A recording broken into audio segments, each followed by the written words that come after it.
Well, let me just circle back to intent and purpose, right? So are you looking to generate leads and sales through content?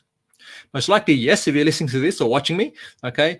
So here's the thing. Content marketing success starts with having successful content planning and understanding that pray and spray doesn't work. So a common problem or challenge that small businesses have is they're throwing things everywhere, right? One day they're throwing stuff on Instagram, and then they're doing LinkedIn, and they're doing Facebook ads and YouTube, and then email newsletter and all these other things. And they're wondering, why isn't this working, right? There's no clear plan of attack, right?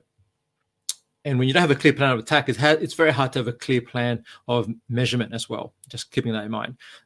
So you really need to create content that captures the attention of your target buyer, that is of interest to them, that educates them, that creates a desire for your services. So this is important, right? So it's not about just telling good stories, but do the stories and the things that you're putting out that actually create desire for what you do and how you can support them, right?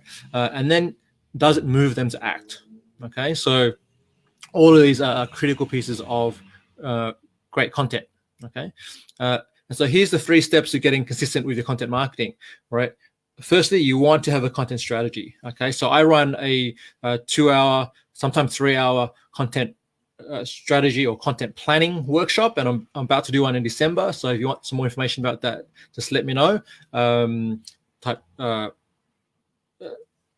workshop in the comments if you're watching this live on Facebook Live.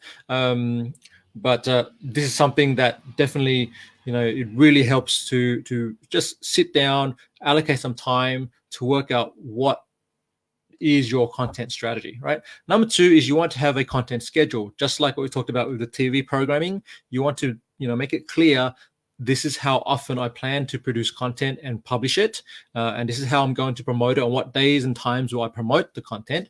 All right, and that leads to number 3 is having a content system. So that's defined process steps or SOPs on how you're producing specific types of content, right? SOPs, if you're not aware, is standard operating procedures, right? So having a documented process for here's how we do the Facebook Lives, here's how we do the podcast, here's how we do the blog posts and articles, and here's how we do the social media, right? All these things. And then along with that is who's going to do it, right? Whether it's you, you're going to outsource it to a VA, you're going to have someone else in your team, a marketing person that drives it, whatever it may be, right? You may just have that, and also in addition to that, you want to think about what tools are you going to utilize in that process.